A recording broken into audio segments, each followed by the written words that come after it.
we Lominsans are sworn to strive, till sea swallows all.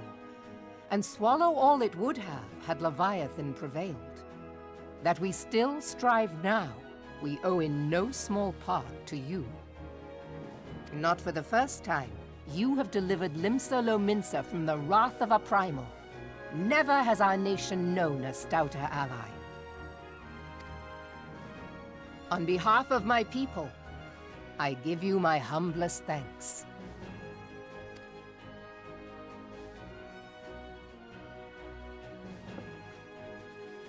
'Tis meet that I give thanks to old Mistbeard, too, for his fine solution. Whatever else he may have been, 'tis clear he was a resourceful soul. Would that I had a man like him in my service.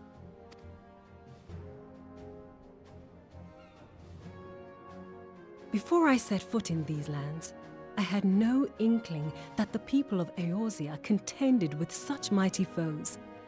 Suffice it to say, their existence came as something of a shock, as did the idea that they could be defeated. This experience has served to remind me of the vastness of the world, and the boundless potential of man. Though I am but a refugee in this realm, I would fain be of use to you in your fight. Know that I am tutored in one of the foremost combat arts of the Far East. It may seem outlandish to the Eorzean eye, but should any of your people care to learn, I would be pleased to initiate them. And I will see to it that they are grateful. I have no doubt that your knowledge and skills will serve us well. Besides, your art is not so outlandish as you think. Would you not agree, Master Thancred? Naught escapes your searching eye, Admiral.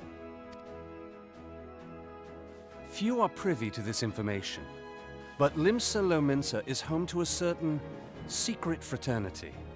Its members are trained in a form of combat not unlike your own. By my judgment, it should not be beyond such individuals to adapt to the techniques I witnessed you employing with such admirable deftness. I am heartened to hear this. I too noted a kinship between your style and mine own, though it seemed to me that you fought differently in the beginning. I suppose I did. What can I say? I'm a man of many talents. Though you may labor to believe it, Thancred was once something of a scoundrel who fraternized with the criminal class in these parts.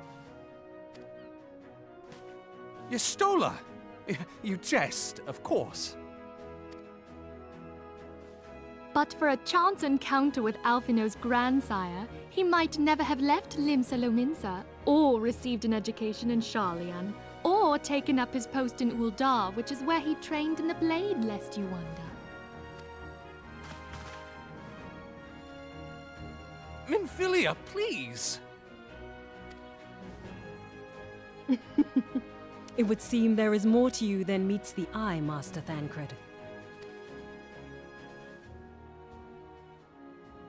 Lady Yugiri, I am told that you and yours came to Eorzea seeking permanent resettlement, and that many domins have since been engaged as frontier hands at Revenant's Toll. Morderna is many things, but a place of refuge it is not. Know that I would like nothing better than to furnish your people with a new home here on Lominsan soil. Alas, racked by instability as we are, our nation is in no fit state to take you in. Yet I'll not have it said that we turned a blind eye to your suffering. Until such time as we can do more, I pledge to send provisions. We are in your debt, Admiral. I realize that it scarce qualifies as repayment, but if it please you, I shall set about sharing my martial knowledge with your people at once.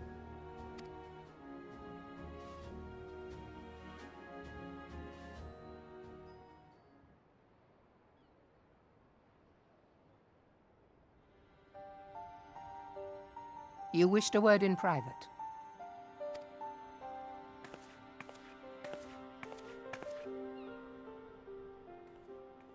the better not to spoil the festive mood. History repeats itself, Admiral. As the kobolds did before them, the Sahagin resorted to summoning their god over a territorial feud. They acted in self-preservation. It may be that the Sahagin initiated this particular clash, but how it begins does not interest me so much as how it ends.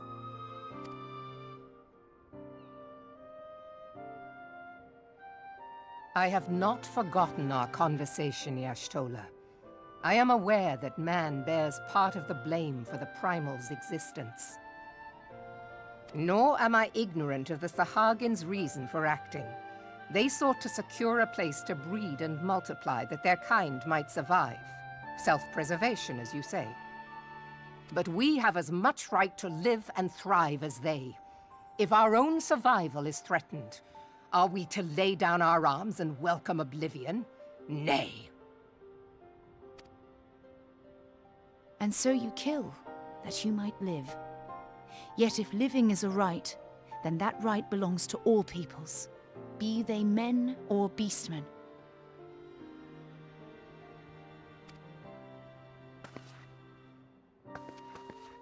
I'll not deny your reasoning. But when a storm gathers, it falls to me to see my people safely through it. That is my duty, and I shall do it.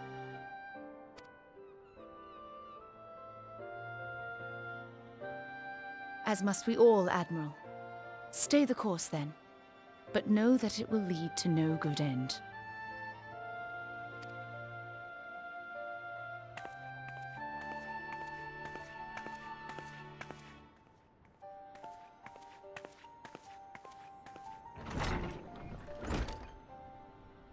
Man has ever put himself first and foremost. To justify his actions, he clads himself in the armor of righteousness, though it be a fancy of his own making. In this, mayhap the Garleans and we Domans are not so different.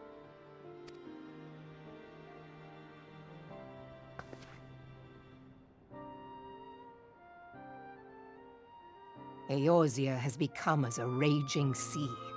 If we are to keep our heads above the waves, we cannot scruple to drown the man next to us. When hopes of coexistence founder, strength must determine who has the greater right to live.